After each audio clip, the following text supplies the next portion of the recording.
right. Hey, folks, a self-defense event happens in seconds. And in the time it takes to listen to this commercial, your life could change forever. I pray you're never forced to shoot in self-defense, but if you must, then you must be ready. That's why the USCCA exists, because every responsibly armed American should have the training and education to navigate a self-defense situation. And should you ever need it, the 24/7 critical response team is right there for you. To discover more about the USCCA, visit uscca.com/GOR. Act now because the life you save could be your own. uscca.com/GOR. Mr. Right. Schwartz, how are you today? Good, man. On the show today, we have Matt and Mallory from Meet the Pressers. What's Meet the Pressers? Well, stay tuned. Yeah, what is that? Stay tuned and find out. We're going to find out. It sounds like a really interesting interview.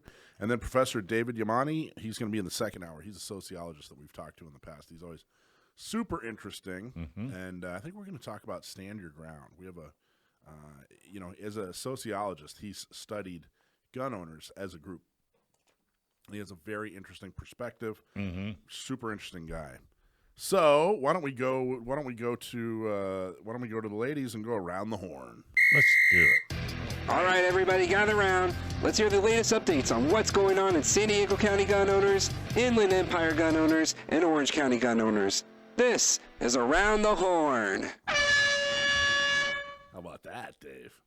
You know, we just can't leave you alone with Brendan. No, that was all Brendan. That was my idea. That was very good, Brendan. Thank you you, just phenomenal job. But I support it. I fully support it. I'm sure you did. Why don't we start with Heather Hawk up in Orange County? She's at a pretty cool event right now. How are you, Heather? Heather Hawk, you there? Heather. Did they push the button for Heather or ours? Heather. You're there, girl. All right, yeah. Go ahead, Carla. Gail and I are here. There you go. We're out at the Avocado Festival today, signing up people, talking about our Second Amendment rights, having a good old time. We'll be here for another hour. So Inland Empire has their meeting yesterday, which was great, over at PGA Pizza. We have our town hall next Saturday in Murrieta. It's our Protecting Yourself in the Rising Crime Rates in Riverside County. We're going to have a lot of great people out there, so go and sign up on the website. And we have a members-only shooting social where we're going to be hosting a defensive encounters course for our members the Saturday after that on May 6th. Sounds like a lot of fun, especially that town hall. If you're listening, you're anywhere near Murrieta, check out inlandempiregunowners.com for information. And join us. We're going to talk about the rising crime and how it's going to affect gun owners and how gun owners can be prepared. So it'll be a really good event. It's free. All right, yes, Carla. It is. It's awesome. So I have my girl Gail standing here next to me because since we're all out here, we're doing a triple threat at the Avocado Festival. So I'm going to go ahead and hand it over to her so she can give you some feedback. Great. Gail from San Diego County Gun Owners. How are you? Hello, how are you? Fantastic. How's the Avocado We're Festival? having such a great time up here. I can tell you that we just reached 9 new members. Nice. Wow. Congratulations. For the day. And let me ask you this. How many guacamole jokes have you heard? Guacamole. Yeah. We haven't used that one, and I wish we would have. I know, right? Hey, well, you have plenty of time left. I have a sneaky feeling. So how's the attendance? Have you got a lot of people coming up? Just kind of curious, like who are you? What are you? Yes, and I think that's the fun part of being at these kind of outside the box events where we're with the general public, and it's been a great day. Our Orange County and Inland sister organizations got some sign-ups. We've gotten some members. I know Inland got some members. It's a great day out here. It's fantastic. That's up there in Fallbrook, right? In Fallbrook. It's a beautiful day in Fallbrook. So next weekend, if anybody wants to experience the fun of this kind of event, we're going to be out at the Encinitas Street Fair. So that should be a blast. And then going into May, we're going to also be at the Carlsbad Street Fair. Oh, wow. So if somebody wants to have a really fun time, they should come and volunteer at one of these. Big, huge thank you to John Becker for getting that all arranged. He's really been the tip of the spear when it comes to organizing. John got us the primo spot. John got us the avocado stickers, and we are having a great time out here today. John's the best. Thank you so much for all you do. All right. Anything else, Talk Gail? to you guys later. That's it? All right, cool. I think that's it. Thank you so All right. much. Have fun. Bye. Let's go to Heather from Orange County Gun Owners. How are you? No Heather. No Heather. No, Heather. She's All right. eating avocados. And, well, so she's actually at the Ammo Brothers event, that big, huge one. Oh, yeah. So Yeah. that's why she's probably inundated. I know that was a real big event. Yeah. Remember we talked about Well, we're starting to see more and more involvement, within the community, thanks to San Diego County gun owners and, Inland Empire and Orange County. I mean, it's almost infectious. More and more people, and when you can do an event and sign up 5 to 9 people, Yeah. that's a real positive. That means you're telling the story. Yeah, it's amazing. Activity begets more activity. So it's the more we do, the more people get involved, the better things get. And Is that from your dad? what? Activity begets? Yeah. No, I think it. Whoever says begets. I think Nobody says begets. I think it's from the Bible. You think? I think I read that in the Bible in like 4th grade. Oh, you could have. Brendan, check on that, would you please? Yeah, somebody get on top of that. Page 97. Invictus or whatever page. that might be. Invictus. I just made that one up. That's more of the fun part of the That's Bible. the Book of Affordable Watches. Yes, it is. How are you doing in your watches, by the way? I love my watches. I know you do. All 77 of That's them. right. It's 77. I wish.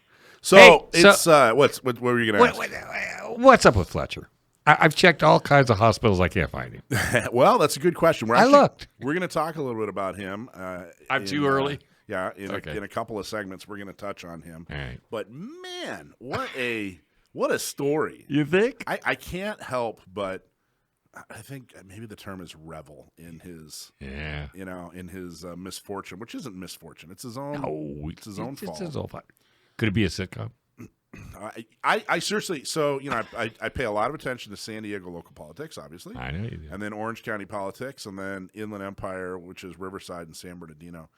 I truly wonder. I think San Diego politics is some of the most interesting in the nation. I know. There is always something going on, and it's big. Like this story, it's kind of an age-old story. I mean, this guy who was hungry for power. Yeah, it is. And he lied and cheated and his stole way up, and did worked to his the way top up. and left Crushed tons of people. Yeah, left people in his wake, in his political wake, and then flew too close to the sun and burned out.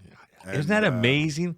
When you put it that way, because really all you got to do is just because you can think of 100 scenarios where that happens. It really is. And honestly, I've been waiting for years for this to happen. I mean, I didn't know how he was going to burn out.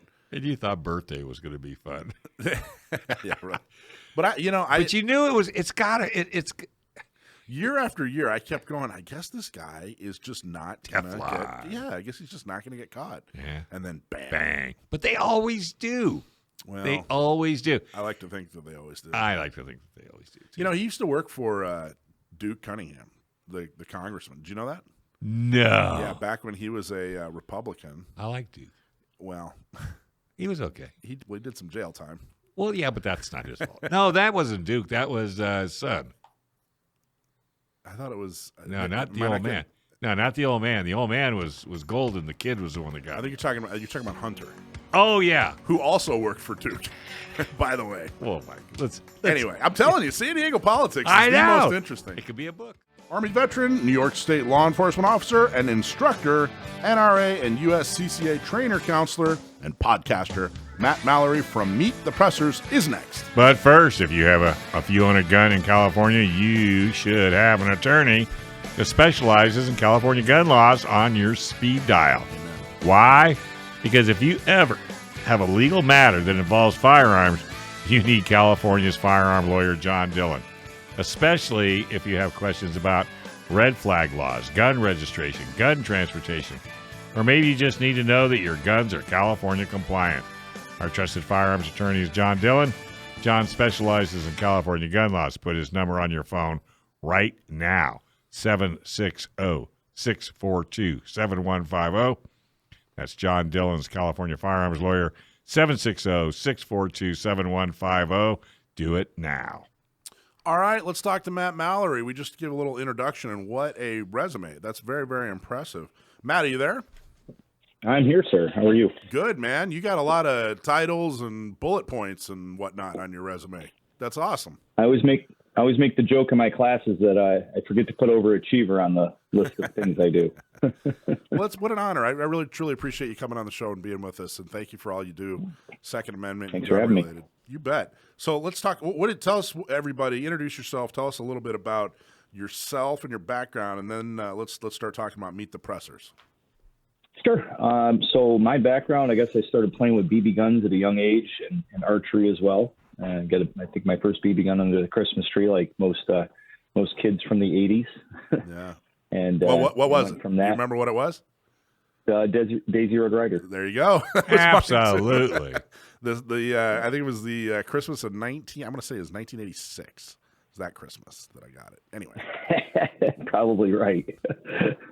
So I went from there to into the military and spent 3 years active and then a little bit of National Guard before and after. So I did that, got out, ran a Arby's restaurant in my early 20s in North Carolina, and then we moved back to New York. My wife and I and our children moved back to New York and started doing more tech stuff because my background's been tech since high school. I was BOCES electronic technology and then got degrees. Then from there, kind of transitioned into teaching gun safety and stuff for the Boy Scouts and for Civil Air Patrol and Hunter Ed.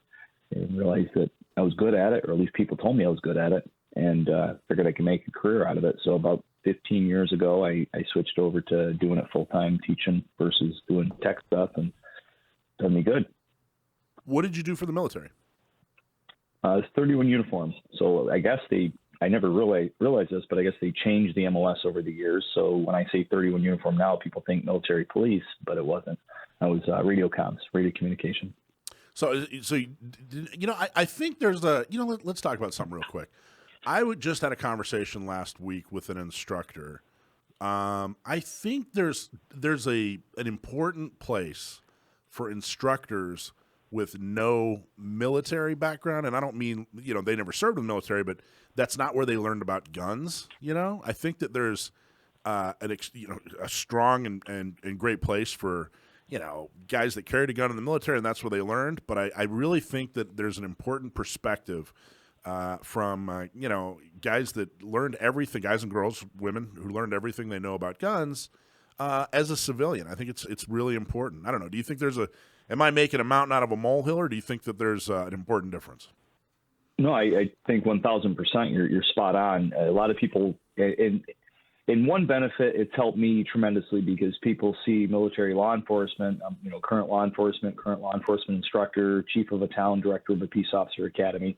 So, I'm ingrained in that part-time, but still ingrained in that.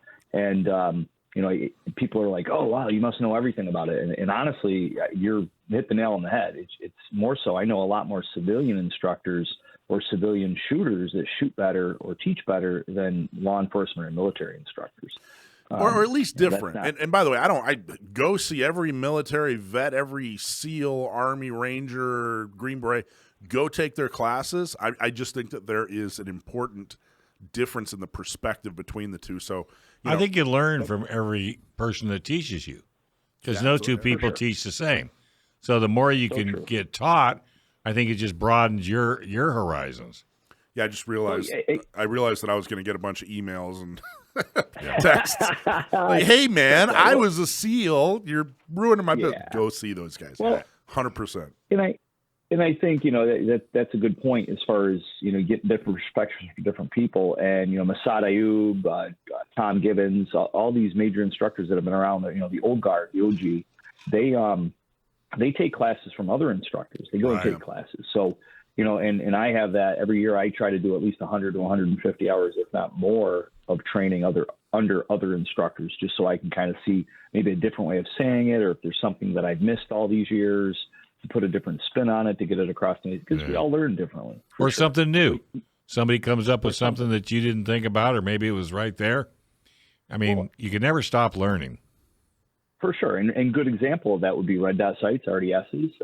The teacup, going from a teacup or a cup and saucer to a 2 thumbs forward, stacked thumbs. I mean, just those two right there are good examples of old school to new school, and then current day changing over from iron sights to red dot.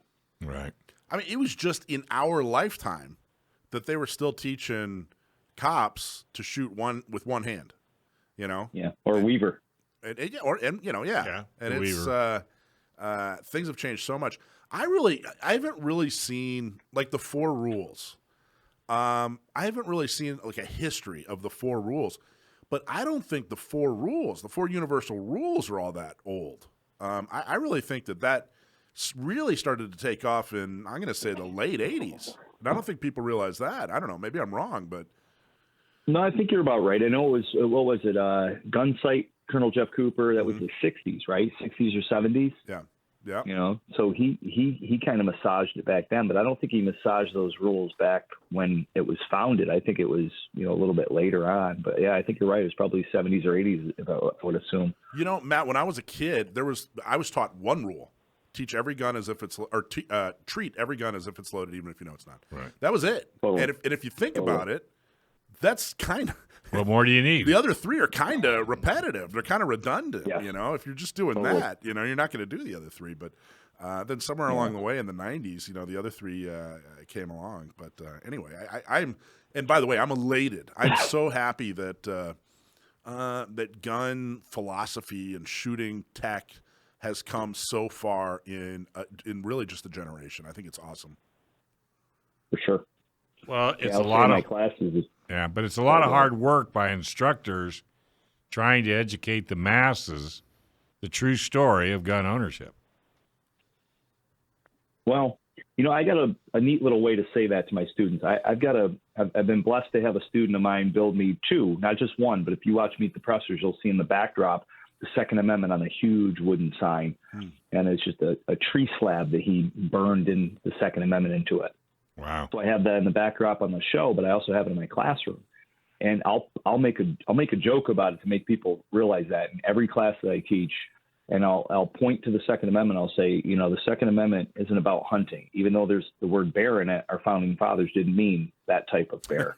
No, they didn't. I don't think they did. And then I'll say it's about tyranny, keeping our government from turning into a tyranny, and self-defense, why you are here. Right. Yes, self-defense against 2-legged animals, but also 4-legged if need be. Right. That's interesting. Oh, so tell us about Meet the Pressers. What exactly is Meet the Pressers? If someone's never heard of it before, how would you describe it? Sure. So 5-ish years ago, maybe a little bit longer, one of my employees and I, Pat Kimball, started doing an audio podcast. We did a few episodes of it, really didn't know where to publish it, didn't know much about it at that time. Then we did a YouTube show called the PSN Ed Show, which is my training company, Public Safety and Education. And that Pat ended up getting a job close to his house, so we ended up putting on the back burner. I was down in Pennsylvania. Clint Macker was hosting UTM for a level 2 instructor course. And he goes, hey, what's up with your show? And I was like, well, I put it on the back burner. Pat took a job closer to his house. And so he's like, well, you can't let that go. Sounds like you need a co-host. I go, are you offering? Because I'm not doing it on my own. There you go. And he goes, absolutely. So that was around April. We're into our fifth season now. Going into our fifth season. So voluntold him. Yeah. Well, and Clint's a marketer extraordinaire. So he's out there pushing it, just like I am, and trying to get the word out, educate people and such. So it was a good fit. And we decided to get together. We changed over the years as far as, is it going to be a one show a week? Is it going to be an hour long, a half an hour long? So we've kind of played with that over the years. And but it's always been pretty much anybody that wants to be on the show come up with a topic, and the only prerequisite is they have to have shot guns. And if I really want them on the show, I'll take them out and have them shoot a gun just to make sure we meet our right. prerequisite. What's your favorite part about having the podcast and getting to talk to folks? I think getting to know people and meet people and kind of, just bring their story to our listeners and our viewers. It's kind of humbling to have some of the people that we've had on, Lieutenant Colonel Alan West, Lieutenant Colonel David Grossman. We had George Zimmerman on the show as well. And, a lot of the big names, Larry Vickers, Jeff Gonzalez has been on, Tom Gibbons, Masad Ayub. Who was your favorite interview? What's one that sticks out? Goodness. Michael Schwartz. Yeah, right. Don't back out of that one, brother. Take it and run with it. Yeah, right. What? Who's somebody that really stood out where you were just like, man, can't believe how interesting that was? You don't have to answer that. Maybe we'll come back to it. Yeah, I think you should. Matt, you there? Oh, nice. Great, Dave. Nice you board scared him op. off the show. No, that was our board op. We didn't pay. You know how? Oh, there he is. Oh, he's back. My earpiece died. My earpiece died. Now that's, How man. timingful was that? Nah, dude, we're high dollar. There's no way this thing could go down. All right, so let's say before we go to a break and talk to you on the other side, who's somebody you really enjoyed? Who's an interview you really liked?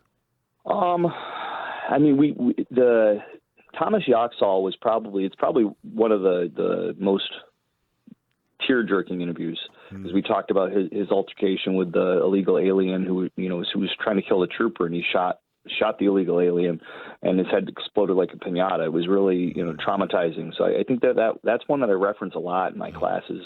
Almost always in my classes, I let my students understand that and I've got a thing I call the 4 horses of your apocalypse. So criminal, civil, mental, and jury of public opinion. And that mental aspect, a lot of people don't understand how they're mentally going to change if they pull that trigger. Not if they need to pull it. Yeah, but boy, you're going to just get ready for a change. It could change everything. Yep. Hey, folks. Orange County Gun Owners is dedicated to preserving and restoring Orange County and self-defense rights. And if you live in Orange County and want to help defend and restore the Second Amendment, you need to join OCGonowners.com/join. Orange County Gun Owners is the Do Something organization to restore and defend our Second Amendment. Volunteer at our shooting social, at a gun shop and tabletop, and help more pro-gun local officials get elected. Save the date. Orange County Gun Prom is May 20th. Become a member today. That's OCGonowners.com/join. Welcome back to Matt Mallory. How you doing, buddy? Awesome. How are you? Cool. Fantastic. So where do people find your podcast? So meetthepressers.com, and then from there it takes you to all the platforms. We just got listed on Roku, Apple TV, and Fire TV every Wednesday at 7 p.m. So we're excited about that. We got listed through the OpsLens app, so we'll be we're airing episodes for the past couple months now doing that. So it's been good. So what's presser? What does that mean? Pressing the trigger. So meet the pressers, people who shoot guns. Press the trigger. Mike figured that out immediately. So I'm impressed. you don't pull a trigger. You certainly don't yank it. You press. You don't slap it. You don't jerk it. You don't stutter it. Just somebody needs to call Alex or Alec. Wow. Somebody needs to call that guy. I mean, come on. Somebody needs to call the it. Trigger. It was the hammer, he said. He said it was the hammer. Well, now they're saying the gun was modified and it was designed to go off by itself. Well, charges were just dropped, Yeah, I know. That's why I'm saying, because somebody convinced somebody that it was modified to go off all by itself. With live rounds, by the way. Wow. So that cost them to get that dropped. So meet the pressers. I like that a lot. What I do too. That's cool. What? Tell us about you just got to tase somebody, didn't you? Oh yeah, that was fun. Talk about that. Tell everybody you got to tase Commander Dale Brown from UST. Talk a little bit about. Wait a minute, Commander, you zapped a perfectly good stranger, and he wasn't attacking you. Cool. He was not. His back was actually turned to me. So that's, that had to hurt. Have you ever been tased? Yeah, twice. And the second time I got tased was in September. So I was out in Arizona getting certified as a master civilian instructor for taser for Axon. Yeah, so you got and right after that, I went over to New Mexico and I did a spoof video with Master Ken, Matt Page. He has the YouTube show Meridote. So I tried to tase him, but he caught the probes in his mouth. Whoa, really?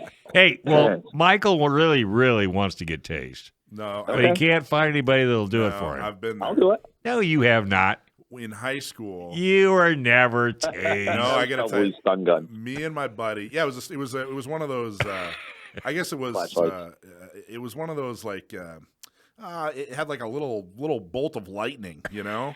And we bought it, me and my buddy. I was like 16. We were both like 16.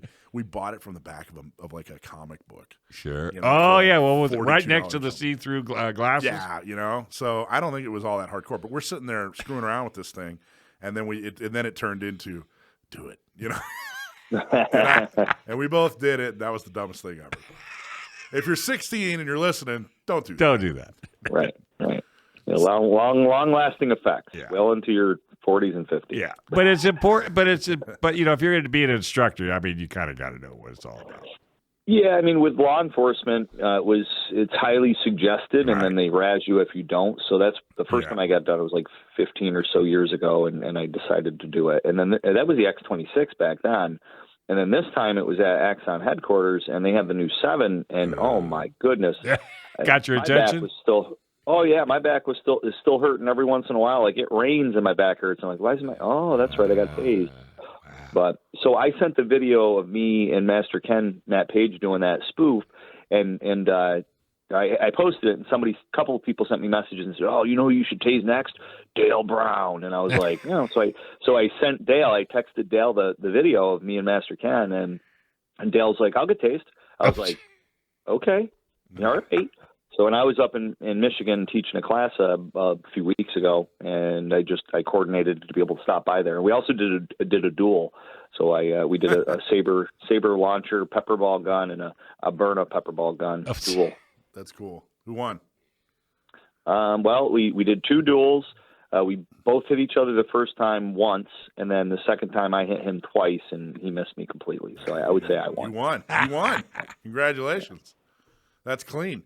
So is a taser the one that has the little needle projectiles? Is that what's the difference between a taser and a stun? Yeah. Right, exactly. People there's direct touch compliance is pain compliance. So direct touch, you have to touch somebody with it, and people call those, and they're typically called stun guns, even though they don't look like a gun. They usually look like a flashlight nowadays. The tasers, what people call tasers, are because taser's the original inventor of it, so that's why. So technically, the ones that shoot the probes is what people call a taser. But it gets even more confusing because taser also makes stun guns that don't look like guns that are theirs and have their name on it. So, but basically, if you have to touch somebody with it, then that's a pain compliance device. If you shoot it and probes fly out of it, then that is a NMI, neuromuscular incapacitation, and that's the one that locks people up where they can't move. Right, and that's really the one. That's really the one you want, because if you're getting up close to where you're touching the person with it, there's a good chance you could end up being in a really bad situation. For sure. Yep, definitely. So the probe one, the actual one that does NMI, is going to be the most effective. And if you notice, you got to be really careful, because the worst thing, folks, I don't want you to run out and buy one tomorrow. Unless you've had some extensive training on how to utilize, I think, both a stun as well as a taser, then it would just be a bad idea. Don't you agree, just to go out and buy one and have it just in case you're ready? I mean, I just like a gun, the training aspect. You don't know what you don't know, and it's better to get the training from somebody. And I do the end user training and law enforcement for both taser and saber pepper spray. So for both those companies, I'm a master instructor, both civilian and law enforcement. And the training is key. I mean, our daughter had sprayed pepper spray in her face because she didn't even know how to use it one time. Our youngest daughter, our middle daughter, and then the taser aspect of it. Just imagine stunning yourself or tasing yourself, and then it locks you up and you fall and hit your head on the floor. That's just not good. Or crap your pants. I mean, any of that stuff. Yeah, well, let's not go there. We had years ago. I had the dog got a hold of a pepper spray bottle. Oh, yeah, but right was completely unaffected. We just found it, or by the time we found it, she'd already worked her way through it or whatever. But it was it was in the carpet. So we got a carpet cleaner, and I don't think he understood what he was dealing with. We told him, but then he was cleaning the carpet, and it shot all into his face while he was cleaning it. And I'm like, oh, geez. So it was pretty interesting. Here comes another lawsuit. Why are you crying? Stop crying. Why are you dude. crying, you big crybaby? You're supposed to be a carpet cleaner. Come on, get tough. I did the whole, what did you do? Oh, my gosh. That's a terrible thing. So I know this is a question you probably can't answer, because I have people ask me all the time, I don't want to carry a gun. Should I get a taser? Should I get a stun gun? Should I get pepper spray? What should I get? What do you tell people? Well, first off, I always tell people I coined a phrase called the MVP of tools. And we're all born with the MVP of tools: your mind, your voice, and your physical. I came up with that acronym because I think people sometimes forget that they have other tools at their disposal without these external tools. So that right off the get-go. Use your mind. Like John Farnham says, don't go to stupid places with stupid people at stupid times and do stupid things so your life doesn't become stupid. And then from that, learn how to verbalize, because verbalization is going to create witnesses, going to hopefully get the bagger to stop what they're doing and oxygenate your blood so you don't go into the fecal position, rolled up on the floor with your thumb in your mouth. So that being said, that's the first aspect of that pitch that I try to convince my students. And then the next aspect of that is the trifecta of tools, and it's lethal, less lethal, medical. And in that order of precedence, the lethal is the thing that most people come to take classes from me for, but it's more likely they're going to use a medical thing at regular, average daily time. And then the less lethal, how many times do they not really focus on that? John Correa and there's a couple other instructors in the industry that say that 80% of the time, simple assaults are what you're going to encounter, and 20% of the time would be ability to use a firearm. Well, if you're carrying a gun and you have no less lethal, then you're prepared for 20% of the time. What do you do when you run into the 80%? So the pepper spray, but even the MVP, like using your mind, your voice, your physical, knowing how to do DT, defensive tactics, martial arts, stuff like that, on the physical aspect of it could be beneficial to you, where you might not need to, or you might not even be able to use pepper spray or a gun or taser because the person's too close. Now, have you been in a defensive gun use situation or pepper spray or taser or anything in real time? I have not, no. And I attribute that to me. I attribute that to me making good choices, I guess. I mean, right. I'm in the position with I've had situations where things could have escalated and I would have been justified in pulling the gun, but I was able to diffuse it. I was able to shut up and realize that whatever they're saying shouldn't get to me, and I don't need to poke the bear or stoke the fire and make this get worse. I've had lots of those altercations, but I've never had one where I had to pull the firearm. I've had many where I've dropped the hood on my firearm, but I've never had to pull it out. Thank God. I think we were talking about these special ops guys, and one of the things I do, well, many things, but one thing that I think is great is a lot of these guys. They're as studly as it comes. These guys, and they served in combat and they're highly trained. And I'm seeing a lot of messages from them like, "Hey, I don't get in fights. It's not what I do. If something's happening, I turn around and walk away." Right. And I think that message is important, and I think that it is subtly more bravado. You know what I mean? I think if you can control yourself and not care about somebody's fight, and go, "Look, I so don't care about you. I'm just going to turn around and leave the situation." I think that's way more manly. Well, I think the one that confronts has never confronted. And I don't think they realize what they're getting themselves into until they do it. Yeah. Yeah, it's just in the level of training. I mean, my concern is if I responded to something, and they're going to judge, just like law enforcement. You see it all the time in the news, like, "Oh, they should have known better. That's excessive force. They didn't have to do that." And I'd rather not have that on my, looming over me and changing. Like the four horses of your apocalypse: that criminal, criminal, civil, mental, and jury of public opinion. That jury of public opinion, I mean, look at Kyle Rittenhouse. Look at George Zimmerman. Yeah. George Zimmerman just had to legally change his name, and he changed it to Pablo Escobar. I'm kidding. That's a good one. But he did. He had to legally change his name. Yeah. It's ridiculous. Totally ridiculous. But he's alive. All right. But he's alive. Are we throwing him out? That's it. Thank you so much, my friend. How do people follow you around? Meetthepressers.com on publicsafetyandeducation.com.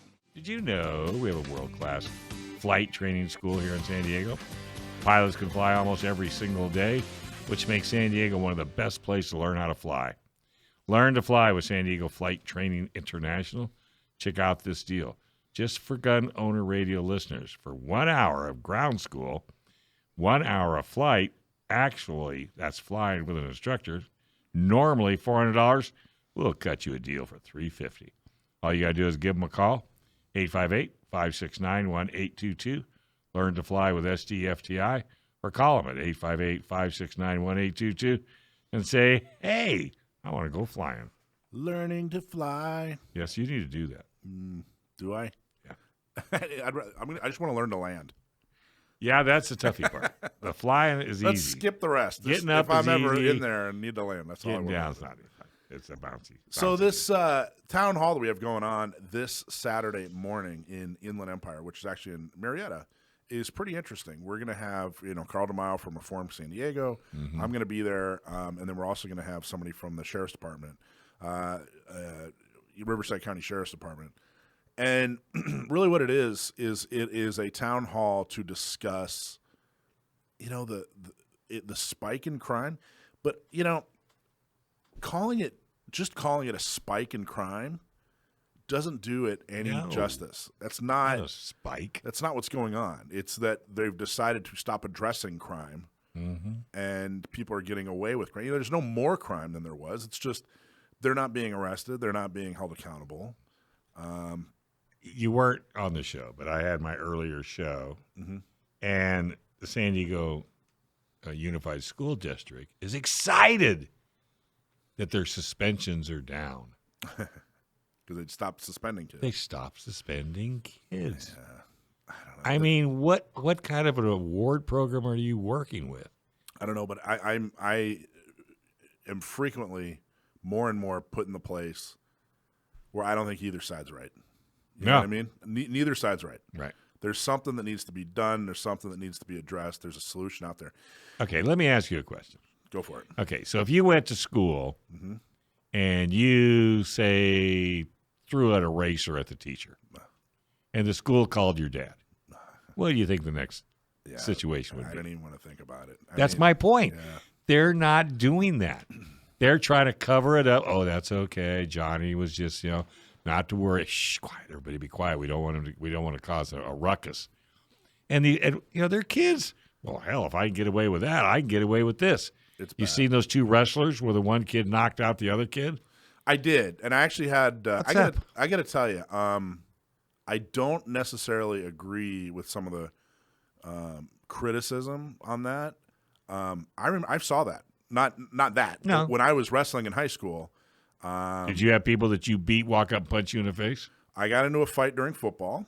Okay. I was watching a friend of mine wrestle another guy, and right in the middle of the match, the other guy punched him right in the eye. And this kind of stuff. Now, look, it's bad, but the idea that that situation is somehow a sign of the time, I don't agree with. I think young men were fighting in sports. I can't believe you and I are on the same page. I remember when I was a kid. Let me ask you this, Dave. How many friends did you have that you started out kicking their butt? Exactly. Exactly. I had a kid tell me if it wasn't for me kicking his, he would have never became a straight A student. So what is that? There are all these calls for, they should all go to jail and he should never be able to play sports again. I don't agree. I think that he's a kid. If the coaches and the parents handle it correctly, that those two might end up being friends, and it'll be and we'll make a bigger deal out of it than the kids will. Now that being said, all you got to do is go on YouTube and gosh, the schools these days, oh my Lord, are it's like gladiator training. These schools are scared to death of the kids. It's interesting. I had a thought. So I was watching. There's a lot of talk about AI, artificial intelligence, right now, right? Elon Musk. That's not really you, is it? No. Okay, I'm just checking. Mine's lack of intelligence usually. But there are some very real people who have very real opinions and are having very real conversations about AI because we're getting there. We're there now. There's actual AI, and people are like, well, gee. The problem is that AI it misses a part of the human experience, so that they don't. There's no empathy. There's no. There are pieces of emotions that are missing. Sure. And that's why AI is dangerous. And I'm sitting there thinking to myself, well, that obviously makes a lot of sense, but you don't even have to go to AI. Just go downtown. You know what I mean? Like we're at a point where you got people in their 20s and 30s who had this horrible experience growing up. And they're missing pieces of the human experience so that they don't have any empathy. And we're worried about AI destroying humanity. Go downtown. Yeah. Go down to, downtown LA. Go to Anaheim. Go to downtown San Diego. Yeah. You're all of a sudden you're looking around because you don't know what's going to come out of the woodwork. And there are low-key predators all over. And, and now it's now multi-generational. You're having sociopaths raising sociopaths at this point, And the killer too, every time you interview a parent Mm-hmm. of somebody that's done something horrific, Right. yeah, he's been a problem his whole life. We've had him on drugs. We've had him. Well, wait a minute. And you've just been letting this go along like no big deal? I mean, that makes me insane. I believe it does. But they all say it. There's a huge problem in society. We're not going to be able to solve it at the town hall on Saturday. No. But there's some very important information we want people to know. There's some very important steps that we want gun owners to take and come out and be informed. Listen to how just police educate department, yourself. Educate yourself, and because you got to know what's going on. Especially if you don't agree, maybe with what we're talking about. Before that's like I hate broccoli. When was the last time you ate it? Never. I hate it. Well, you can't do that. You have to be informed to make an intelligent assessment of what's going on. And the gun thing is a prime example. It is, but I don't think I just don't think people realize how bad. I don't think so either. Well, they don't want to know. Well, and our last guest was don't do stupid things and with stupid people, places, and and stupid places, things, and stupid times, whatever. It's easier if you just say don't do anything after midnight. Yeah. Well, I easier. think a lot of people, especially gun owners, aren't doing stupid things and stupid times, stupid. Not at all. But that means they're missing, Tent City downtown or whatever. They're kind of disconnected from it. It's gotten really bad. It's gotten really horrible. And it doesn't make. I don't care where you go. And it was so weird. I dropped a vehicle off at a shop last night, and I was in the parking lot by myself, and I had the weirdest feeling because I was in that parking lot by myself. I never had that kind of a feeling before. You wonder if somebody's going to come up on you or somebody's going to come around near you. I mean, that's not good. That's not good. We got to change. And it's not Republican versus Democrat. No. It's not. I think that there may be a case to be made for it might be rural versus urban. Could be. I think that there's, but even in urban areas, San Bernardino is not exactly a metropolis. And Not there's hardly. a ton of crime in San Bernardino. Dangerous crime. Yeah, really bad crime. So I don't know, but I know education and being prepared is Train. Yeah. So. I mean, you cannot train enough. And I liked our last guest, because of all that training is why his decision making is better than someone that's never been trained. If you think about it. Yeah. Because he's been trained so well in all the disciplines that he's involved in, his decision making is better than somebody that's had no training, or maybe they just bought a gun, or maybe they bought a taser, or maybe they bought a stun gun, never used it, never trained with it. Yeah. And that might be their first initial reaction, where you might be able to talk your way out of it before you escalate the situation by zapping somebody. You know where I really saw this, and even this is years ago, is when I used to take public transportation. I lived in San Francisco from 94 to 97, and I didn't have a car for a couple of years when I was living there. It was all public transportation. So I was pretty much confined to the city, and it's pretty dangerous. It's pretty dangerous, even back then. I think, I left San Francisco in 97. I think that was the peak. I think it was maybe like 94, 95 was the absolute peak. And it was definitely in decline. I mean, now it's just ridiculously dangerous. But even here, the trolley.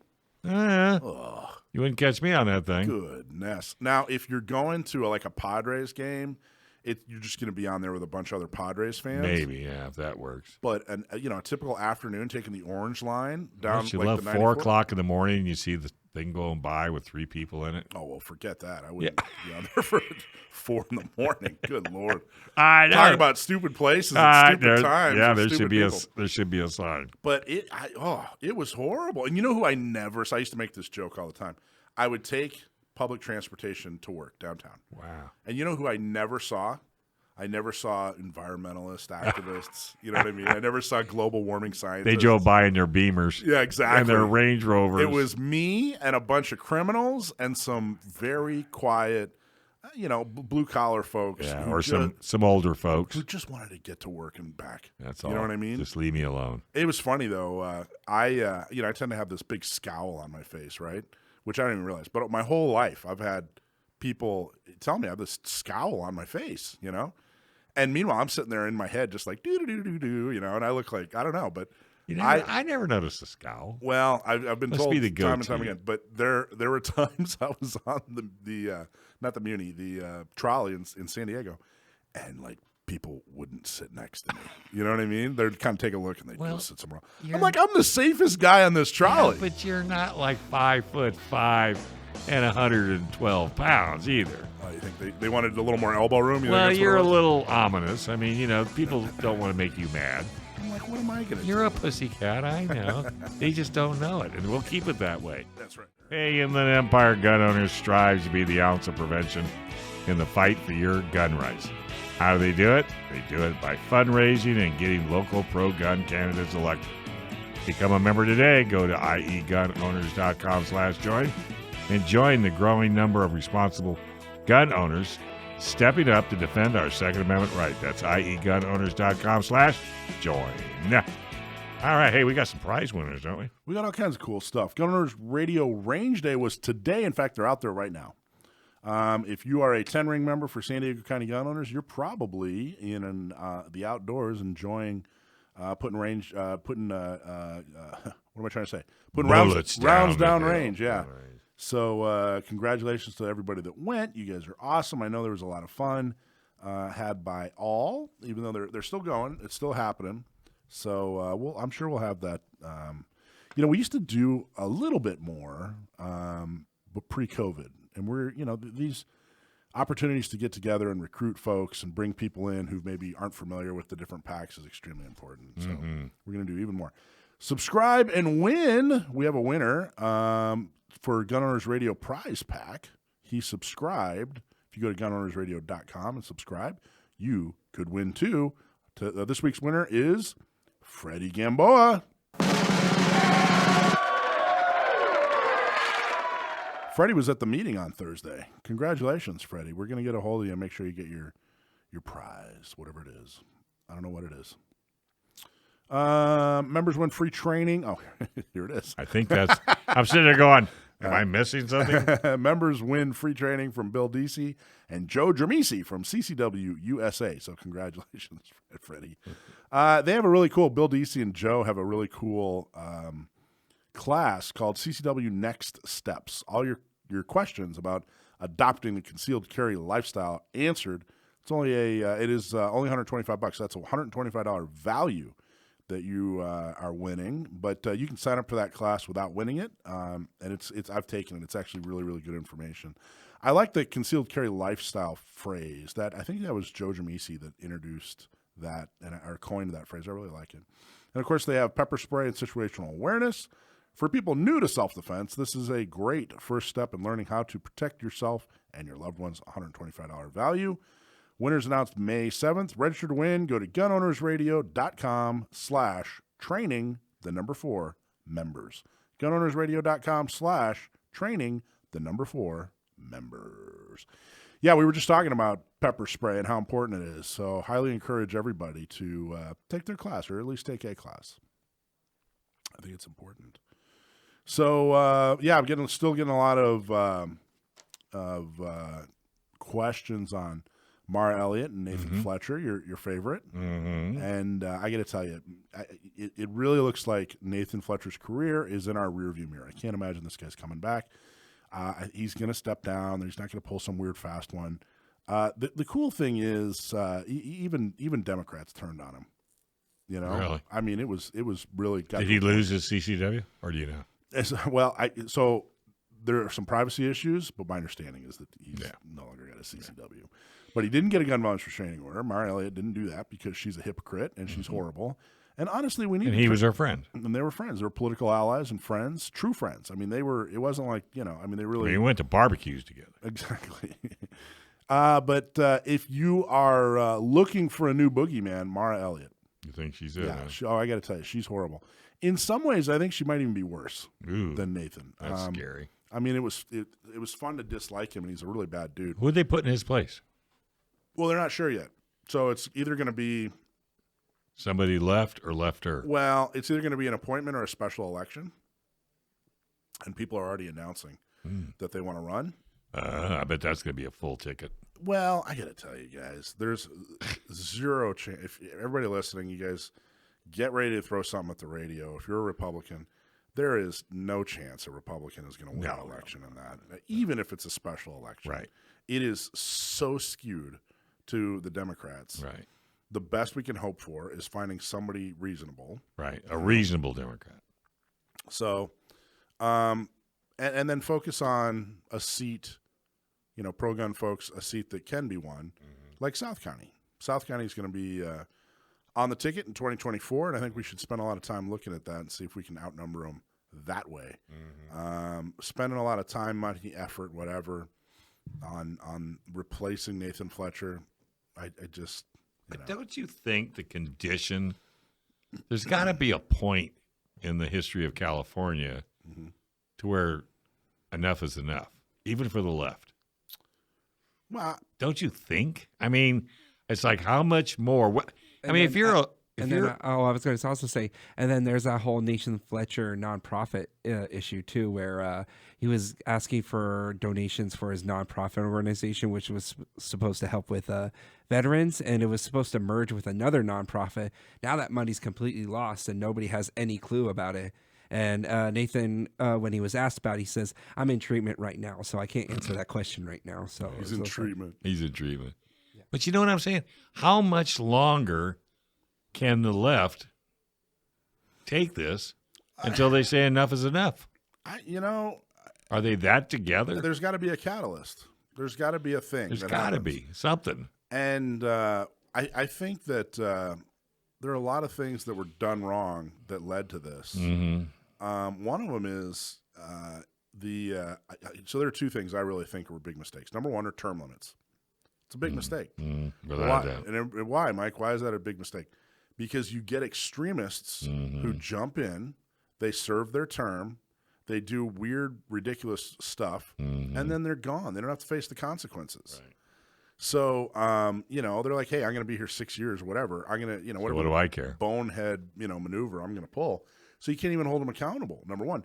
The other thing is I don't like propositions. California is one of the few states that has these voter-driven propositions. That's another, legislation should go through the legislature. And again, we should hold them accountable. Now there's no, they pass the propositions and, there's almost no reason to hold an elected official accountable. The other thing I think, the number three, what we need to do is, we don't have enough representation. We have, it's like 35 million people in California, something like that.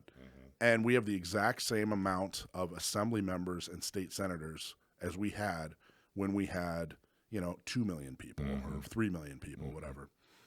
We need more. We need more representation. But who controls that? Well, we'd have to change the Constitution for California. There's a couple of different ways to do that. We have a Constitution. I'm impressed. Would you be worried that's putting too many eggs in a basket, possibly by adding more members, or you actually think that we could actually come up with even more solutions by adding more assembly members? Well, what it'll do is right now, it'll turn your representative into your neighbor. Where right now we have districts that are so enormous and they represent so many people that it doesn't even matter. It doesn't even matter. You're just another number. Like one guy does all San Joaquin Valley. The other thing, exactly. And the other thing is in theory, there are a lot of districts where it's like, 52%, blue and 48% red. But, and there's millions of people in that district, right? So, the blue will eke out a win, and boom, the red really has no representation. So there are millions of people there that have no representation. You split that in, half or thirds or fourth, you get 4 times as many people represented. And how many people really vote in California? Has anybody ever looked at those numbers? And can you trust them? It's actually more people vote than not. Well, no. Well, more people, so more than 50%. It depends on the election. It's actually voter turnout is actually increasing. Is it? Which is that good or bad? Yeah, I know. Hey, is there a better tool that empowers a woman to defend against an attacker that's 100 pounds bigger? That's why it's so important for women to learn how to defend themselves with the most effective self-defense tool ever invented. For women led by women, the Not Me program is designed to help with training, purchasing a gun, and getting a concealed carry permit. And guess what? It's free. Sign up, go to notmesd.org. The program is also available in Orange County and the Inland Empire. Get help today at notmesd.org. Very cool. So one of my favorite guests, I really enjoy having him on, is he's a professor and sociologist, David Yamane. Dave, are you there? I am here. How are you, my friend? Man, it has been a crazy week. No one calls me except you guys until things go bad. Of course, we schedule well in advance, not knowing what the world's going to bring. But this past week was quite a doozy. I just literally drove home from doing the Sunday Night in America with Trey Gowdy, and I'm going to end the week with you guys. So wow, we'll talk about what were you covering? These whole spate of shootings, people shooting people for going in their yard, and people, driving under driveways and being on their front porches, and cheerleaders and grocery store parking lots. So, that's what everybody wants to talk about right now. So is the subject of, I feel like they're throwing around the stand your ground and castle doctrine terms a lot. Is that coming up a lot? Yeah, I think there's a lot of confusion about that. I've been critical. I wrote a piece that was ran in the Hill on Friday. I actually wrote it on Thursday night because I just was, tired of people taking these four, fairly disparate events and just saying, stand your ground means shoot first, and there you have it. And, that's just, not accurate. It's, politically inflammatory rhetoric, I think from the gun control side. I'm also, not too happy that I went on Amazon and, I saw that they are selling signs that say shoot first and ask questions later. And that means that, there are some gun owners out there that are buying those signs, which doesn't make me happy either. I don't think that stuff's funny at all. I really don't. I think, I just don't think there's a place for that, especially in today's environment. And I agree with you. There's way too much. Earlier in the show, I used the term bravado, and I just when you're sitting around joking, and, making jokes or whatever, that's one thing. But this is real life, and people using firearms punitively rather than defensively is. I don't know. I'm not going to say that of course, it is a problem in the sense that you shouldn't do that. I don't know how widespread that is. I don't think it's common. I think the reason that they're talking about, these two cases specifically, are because they're so unusual. I don't know. What are your thoughts on that? Am I right or wrong about that? No, I agree with you 100%. And one of the other folks I talked to earlier this week was Chuck Todd from Meet the Press. He's got a podcast, and I had to say, look, there are 77 at least. I always use a conservative estimate because, I think that's fair. So I say there's 77 million gun owners in America, 400 million guns, 20 million concealed carry permit holders, permitless carry in half the states. The majority of gun owners have guns at least in part for self-defense.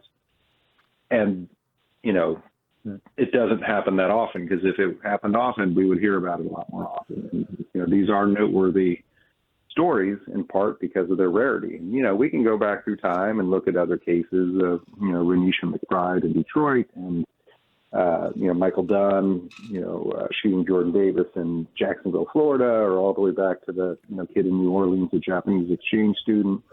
But, we're talking, I can name all of these cases in part because there's few enough that I can memorize and name them. Yeah.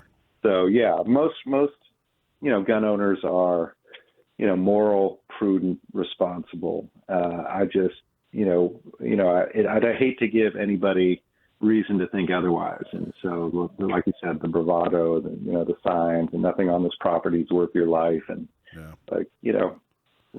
we can leave that, maybe, like you said, you're sitting around having some beers or drinking some bourbon around the fire and you're joking around. That's one thing. Having something that's an Amazon's Choice bestseller that looks bad. Yeah. So what would you like people to know, gun owners and non-gun owners? What would you like them to know about Stand Your Ground?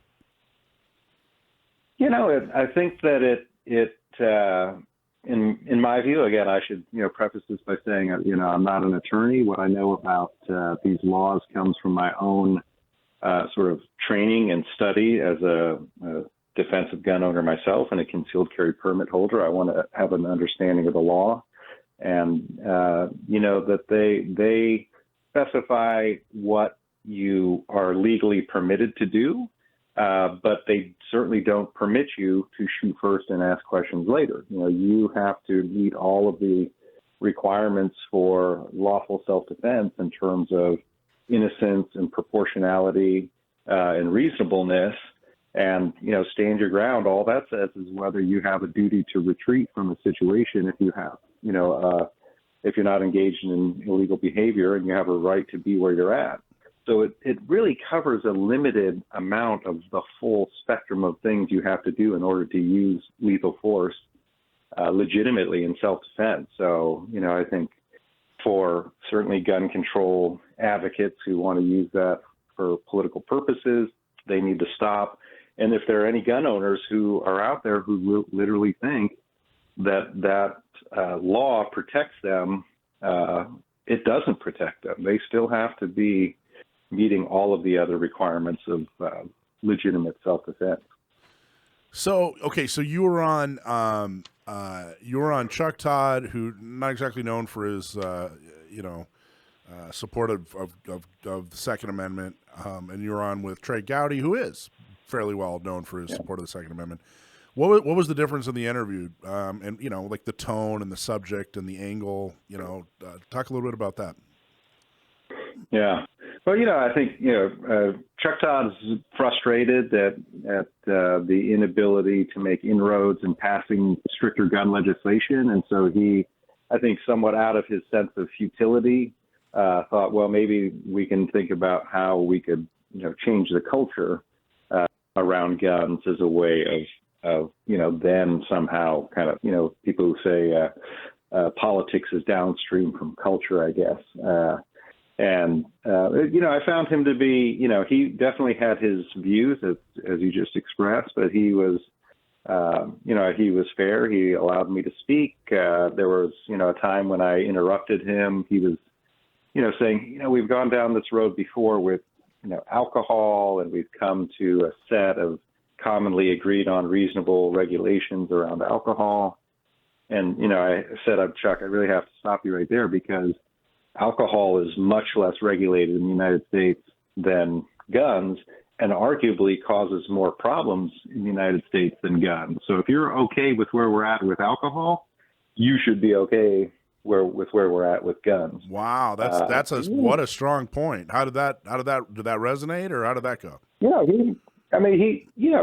was a moment, he kind of nodded his head. It wasn't, it was a podcast, so I saw the video, but I think he took the point that, there are ways in which alcohol is extremely problematic, and that it's much easier to get alcohol than to get a gun. You don't have to pass a background check. You don't have to have your criminal record established, no permits required, et cetera, et cetera, et cetera. So, and there are many more alcohol vendors than there are gun vendors. So that was your last. He didn't change his mind. So was that your last time on the show? Is he going to invite you back? I think he might. I think his. Again, I think he's got his views, and I don't know that I changed any of his fundamental views. But in terms of presenting arguments back and forth, I think that he recognizes when someone makes a good point, even if he doesn't agree with it. So, I thought that was fair. The Trey Gowdy, it's TV. The segment was like 8 minutes long. I was happy that I, had sent some talking points to his producers, and they clearly had read this opinion piece I wrote for The Hill, because some of the language he used to introduce the piece was straight out of what I had written. So that was I felt that was a win. And then, I got to make a few points and, just sort of tried to quickly for example, distinguish. I said, his intro was, what's happening in America where people are getting shot for having their ball roll into someone's yard or getting into the wrong car. And I said, look, we don't know all the facts of any of these cases, and any criminality has to be proven in a court. But the guy who in Charlotte who shot the kid and her dad when the ball rolled into their yard, and the guy who shot the cheerleader who got into his car, those are just criminal assaults, from everything we can see. I was going to other two cases. I was going to ask you before you move on with the other ones. I was going to ask you about that. Are there anything on those two cases that you read and thought, oh, okay, all right, I kind of see a little bit of what's going on there? You know what I mean? Was there any piece? Because it sounds completely outlandish and beyond ridiculous. Is there any point that isn't being talked about enough, or where you kind of went, oh, all right, I kind of see this guy's perspective a little bit more? No, not at all. Not at all. Wow. The one guy that shot the kid, I think he was out on bond for trying to attack his girlfriend with a mini sledgehammer. So he's just a criminal bad actor. The case in the grocery store parking lot, there could be a case where you are getting carjacked and someone is, threatening death or grave bodily injury if you're in the car, that you could be justified in using lethal force. But again, by the accounts, the girl got out of the car, went back into the car she came from, and the guy got out of his car then and shot as they were driving off. There's nothing self-defense about that. And there's not a single gun owner out there that is okay with that. I mean, you look at gun owners, we attack people online for having their finger on the trigger when they take a picture. I mean, as a culture, and maybe we're gonna go to commercial real quick, but let's talk about this when you get back. As a culture, I think it's pretty ingrained in gun owners, safety, responsibility. People take pride in it. It's kind of almost an arrogance with how safe and responsible they are. But let's talk about that after the commercial. Hey, a lot of companies waste an enormous amount of money on marketing. The design is excellent. The photos are beautiful. Your website looks good on your phone. It's just not getting customers. Why? Because you don't have the words that make people buy. But now you can fix that with Sage Tree. Sage Tree can help you find the words that make it easy for your customer to understand what to do, how to buy from you. Stop wasting money today and schedule a call. Getting started is super easy. Go to sagetree.com and click on the schedule an appointment button. That's sagetree.com and click on the schedule a call button right now. All right, let's go back to David Yamane. He is with sociologist. That's the best way to describe you, right, David? A sociologist?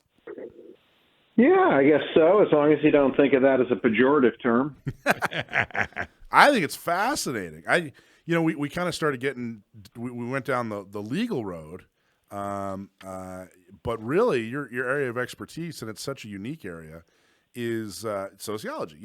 How gun owners as a group act, or that sort of thing. And before we went to the break, talked about safety and how I guess what I was making the case that gun owners are almost arrogant about how safe and responsible they are.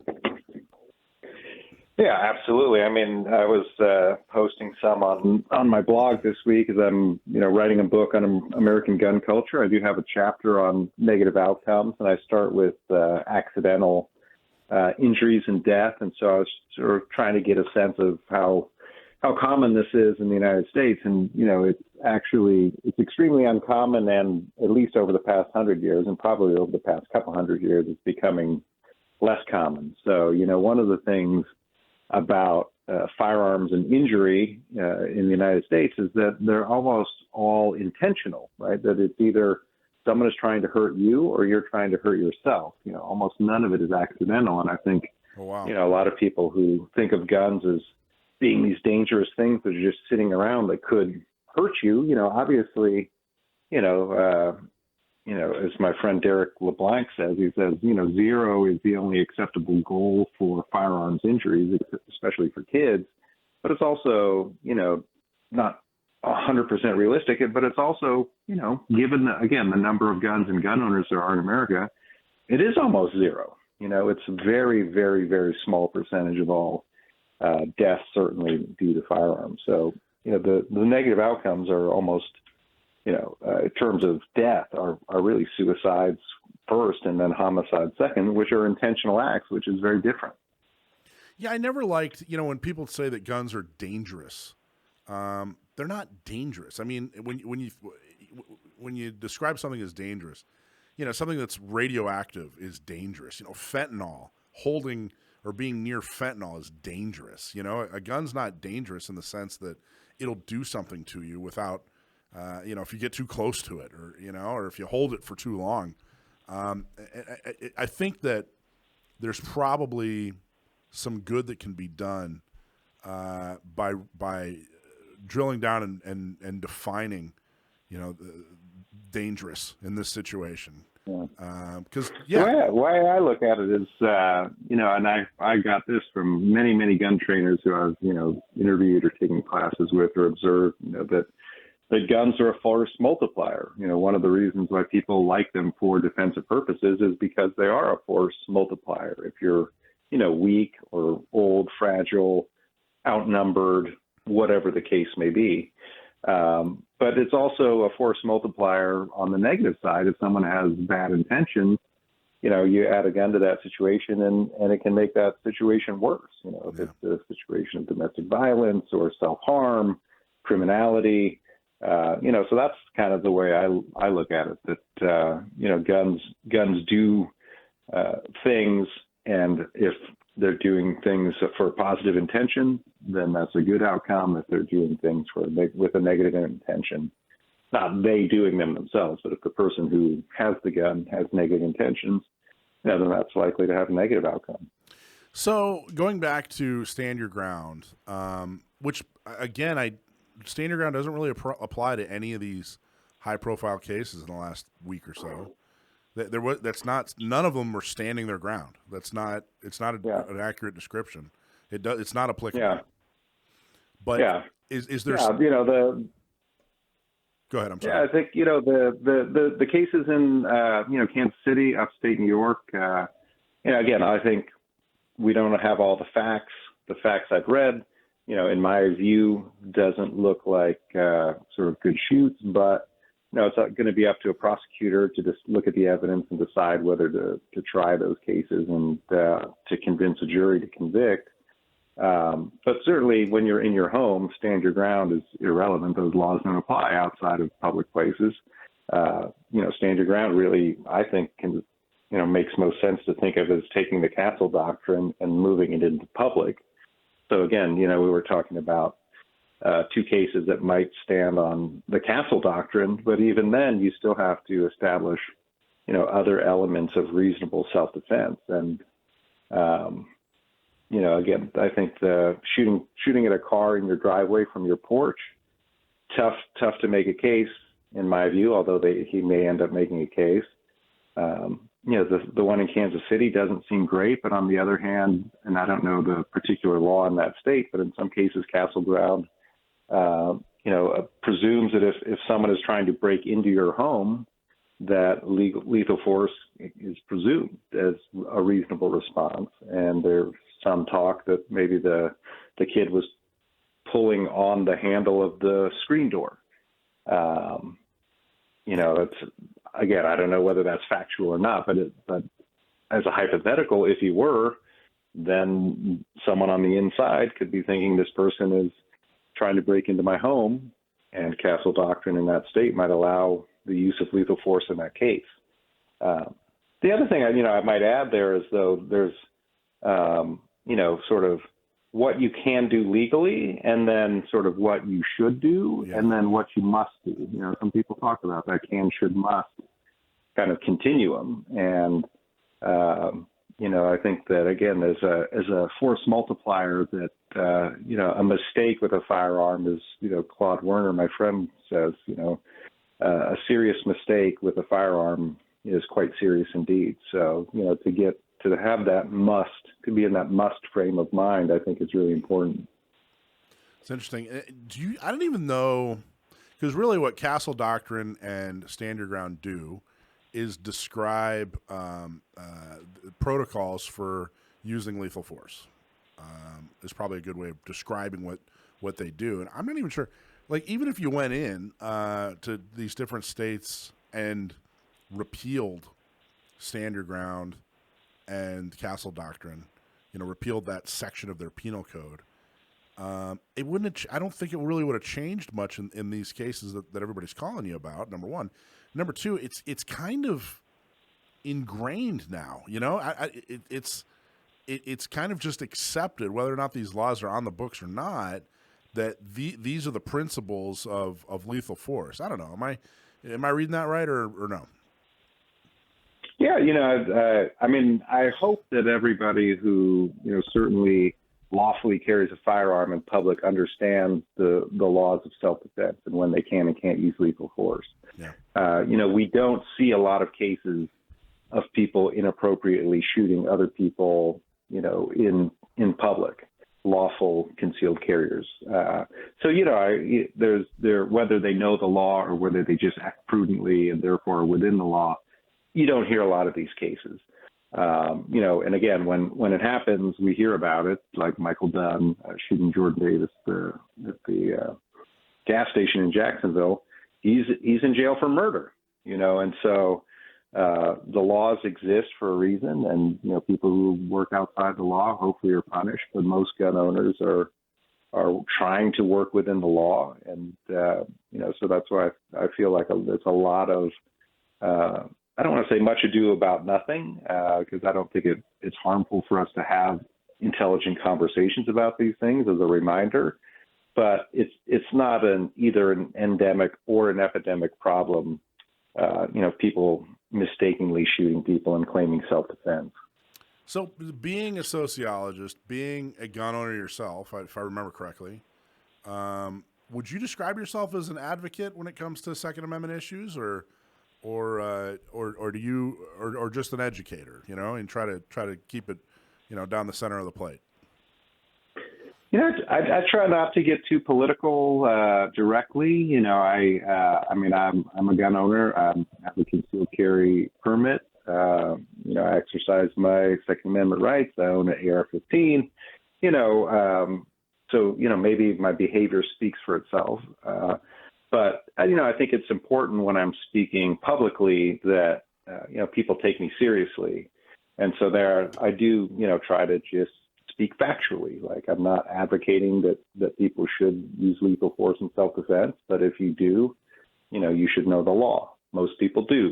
Sort of setting some broad parameters for someone like Chuck Todd or Trey Gowdy. They can take that information and do what they want to with it politically. My job is, to try to be an educator and to inform the public. And, I feel good about the fact that I can talk to people who have a range of political views on the gun issue, and that people want to hear what I have to say and take it seriously, I hope. So that's the tightrope I try to walk there. Well, I truly appreciate what you do and the way you talk about it and the way you present yourself. It's really fascinating to me, extremely interesting, and I'm a fan. I really do like your work a lot. If people want to learn more about you or follow you, etc., how do they find you? Yeah, I think probably for your audience, if they either Google Gun Culture 2.0 or go to Gun Culture #2, the word point and 0.com. Probably easier now that I say it, just to Google gunculture2.0.com and my name, and that'll pull up my my blog site. And I've also been doing some YouTube videos last year, as we probably talked about, and then I got away from that a little bit and tried to come back to it. But that would be lightoverheat.com. Lightoverheat.com. That's awesome. Thank you so much. David Yamane, that's Yamane. Always a pleasure. Truly appreciate you. Thank you. A self-defense event happens in a matter of seconds. What? I know. Scary, huh? And the time it takes to listen to this commercial, your life could change forever. That's a fact. I really pray you're never forced to shoot in self-defense, but if you must, then you had better be ready. That's why USCCA exists, because every responsibly armed American should have the training and education to navigate a self-defense situation. And should you ever need it, the 24/7 critical response team is right there for you. To discover more about USCCA, you need to visit uscca.com/GOR. Act now, because the life you save could be your own.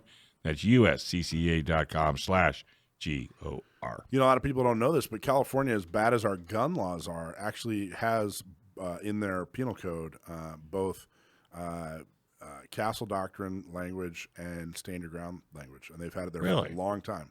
Interesting. That's why, because it was there before all the you know, the patients took over the circus, the whatever there. Yeah. So, but I don't think, honestly, there just isn't. I don't know. I say this. I was about to say there isn't really a way to reverse it. They'd figure it out. They'll figure out a way. So. Sure they would. All right. What do you say? Stump My Nephew, everybody's favorite. Stump My Nephew. We found out a few years ago now, that my nephew Sam, the gunman, is extremely good with gun trivia. So, if you send us a question and we use it on the air, we'll send you a hat or a shirt. And if you stump my nephew, then you'll get a special prize. And very few people get to stump my nephew. He doesn't get the questions before. The first time he hears the question is right here on the air. So he's done a fantastic job. How you doing, Sam? Not bad. How are you guys? Fantastic. Did you listen to my interview with David Yamane? No, I didn't catch it. Well, it was fascinating. I'll have to go back and listen to it once it's up on YouTube. There you go. That's a good plug. All right. Ready for the question? Yeah, let's have it. Okay. John from San Diego asks, what is the first offensive handgun? What was the first offensive handgun? John from San Diego. First offensive handgun. Now, I'm not sure I completely understand the wording of the question, but I think I know what he's getting at here. I believe he's referring to the offensive handgun weapons system, which was a project by U.S. SOCOM back in the 80s or the 90s. Am I on? Keep going. Yeah, you're on the track. I can't even believe you would get this one. I read this thing 3 times. I go, there's no way. I was going to sit there and go, you know what, Sam, this is kind of weird. Yeah, I don't think you're going to get it. I was going to apologize in advance and everything. Keep going, man. Yeah. You're doing great. Well, keep going. The reason the program was called that is because handguns in military use are typically defensive weapons, a weapon of last resort. But U.S. SOCOM wanted a bigger, beefier handgun in a big caliber that would be suitable as a primary combat weapon in extremely tight quarters, like when doing visit board search and seizure operations at the high seas, or inside buildings, all sorts of confined areas like that. They wanted a 45 ACP pistol with, I believe, a 10 or 12 round magazine capacity. I don't remember exactly. And the ability to mount a light laser module. And a few companies submitted pistols. Colt submitted one that really was an absolute mess and did not go anywhere and did not enter serial production. But what SOCOM did choose was the HK USP. So that's why if you grew up in the 90s and watched action movies or played video games in the 90s, the USP is in every one of them because that's when it really became popular. It's a thoroughly modern design developed specifically for the offensive handgun weapon system program. Very robust, reliable, durable, absolute beast of a pistol. Honestly, if I were listening, Dave, I wouldn't believe this was real. I really wouldn't. I know. I'd be like, well, they clearly prepare them. I take a lot of pleasure in stumping our guests. I really do. Not him. So here's the answer. Excellent job. Here's the answer. In the early 1990s, U.S. SOCOM needed a new service pistol. They held the offensive handgun weapon system trials where only Colt and H&K participated. H&K's Mark 23, which is exactly what you described, was the winner. The winning platform also included a suppressor from Knight's Armament and a laser aiming module. Called a Mark 23 for the civilian market, most people collect the pistol for one of two reasons. Its history in U.S. SOCOM where it was issued to special operations, special forces, and 2, it being prominently featured in 1998's hit video game, Konami's Metal Gear Solid. So, John from San Diego, you're going to get a hat or a shirt. Let us know. But you did not stump my nephew. Correct! I thought this was so vague. I did too. I didn't think you were going to get it. Not even. I really didn't. Not even close. That's one of those ones where you either know it or you don't. Yeah. The Mark 23 is really cool, but they're hard to get. But it's just basically a variant of the USP, and you can get USPs. They're still making them, even though they've officially replaced it with the HK45 and the P30 and the VP9. I actually have a USP compact. I don't know if USPs are on the roster in California, but they're fine. They're really cool, but the funny thing is, despite being such a legendary pistol and having that reputation, it really does not shoot any better than just like a basic stock Glock or M&P. HK's got quite the reputation. When I was a kid, I wanted an MP5 so bad. Everyone wants an MP5 as a kid. Some did you ever people get grow one? up to be able to afford one. Yeah, what are they, like $40,000? Oops. Yeah, that's a tad over your budget. That's a little over the budget. Awesome job, Sam. Fantastic job. Are you a fan of H&K in general? I'm not really a fan of the company, but they make some cool products. I wish they would do some better support for the civilian market, but I understand they have some difficulties with export laws in Germany. But they make some cool stuff. I mean, I own a USP, so that I guess should at least say something. Yeah, you're halfway there. That VP9, everybody likes that thing. I think John Correa is a big VP9 guy. I think I don't remember. I think he was a big fan. All right, tell us about your blog, man. My most recent blog post from this past Monday, the 17th, was about trade shows. It went up in time for NRAM, which was that same weekend. And basically what I talk about there is how a lot of companies will unveil new products at trade shows, like at NRAM and at SHOT. And then everyone immediately calls up their local gun store the next day and asks, hey, do you have the thus and such yet? No, they don't. You have to wait for them to come in. And so I talk about my perspective from having worked behind a gun counter about new products in general, new product announcements and releases, and what you should kind of know going in instead of just, everyone sees these new guns and new accessories online on the internet, and they go, oh, I want that, and then they immediately want to buy it. And so I just talk about kind of the thought process behind maybe you should, maybe you shouldn't, maybe you should wait, and here's how you do that the best way. I am so boring when it comes to guns. I have a 30 and a 19. I've owned that 19 since the earth cooled, and I bought that Glock 19. I think I bought it in like 98. Wow. I think I bought it. It's a classic. Well, I bought it in 98, and it was actually manufactured in 94. That's a classic. I got a really good deal at Discount Gun Mart, as a matter of fact. So anyway, and then I got a 30.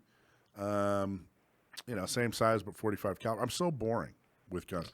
There's not honestly, if the you don't have a roster to work from, Well, I was about to say, if the roster went away tomorrow, I don't know what I'd buy. Yes, you do. I really don't. All of them. What would I buy? I think the only thing I keep saying over and over again is everybody was so excited about the Hellcat that it kind of I don't know. You lose its You specifically don't want one because everyone else wants one? No, I don't know. So that's usually me. You're right, Sam. I'm usually that guy. But for whatever reason, the Hellcats piqued my interest. So I might, once we get rid of that roster with our lawsuit or whatever, that might be where I'd go. That would be a good But I'm present. not even itching to get another gun. I'm totally happy. I got a couple of shotguns. I got a couple of rifles. I got a couple of pistols. That's all you need. That's all you need. A lot of ammo. I don't have as much ammo as I would like. So anyway, what about you, Sam? Yeah. What are you itching to buy? Well, I don't really have anything at the top of my list at the moment, but yeah, the Hellcat was actually a perfect example of what I'm talking about it released to great fanfare. Like they had a countdown to the announcement on Springfield's website. It was kind of funky. But it actually, like, it wasn't vaporware. I was skeptical of it because it's a Springfield pistol. And I really do not like the XD for a variety of reasons. But the Hellcat is really a solid gun. They've been selling very well. And they actually have a pretty decent aftermarket. There are some really, really excellent aftermarket triggers for the Hellcat. And I don't think, and it's not related to the. I think if it were a variant of the XD, I would not be interested. But I don't think it has. It's built totally different DNA. Standalone. Yeah, it has some similarities, but everything has some similarities these days because every modern pistol is the same thing. But it's pretty much a clean sheet design. I don't own one. I haven't shot one, but they seem to be pretty good. They're popular. People like them. They're very well liked. That might be the gun that rescues Springfield's reputation. Well, the other pistol I think I'd want. Not see here. And all of a sudden I want to buy. All of a sudden, now I got a Christmas list. Yeah. I for years I've wanted the TRP. I don't have a 1911. Springfield's TRP is kind of cool, I think. Well, save your pennies. Don't buy the TRP. No, they're cool, but do you really want to spend however many thousands of dollars for a 1911? No, well, that's why I don't have it. That's why he doesn't have it. Sam, thanks a million, man. You did a great job as usual. We look forward to talking to you next week. Thanks. Good night. Thanks for watching this episode from Gun Owners Radio. If you're watching mainstream media, you're not getting the truth about guns and the Second Amendment. Gun Owners Radio is the easiest way to stay on top of the Second Amendment fight, the fight for your self-defense rights. You can watch our live stream on YouTube every Sunday from 4 to 6 p.m. California time, or if you're in San Diego, AM 1170, FM 96.1, The Answer. We're also available on your favorite podcast platform. Just do a search for Gun Owners Radio and you'll find our show. Don't forget to support our sponsors. Click on the links in the show notes and support the businesses that support your Second Amendment rights. Like and subscribe to help defend and restore the Second Amendment, not just in California, but across the country.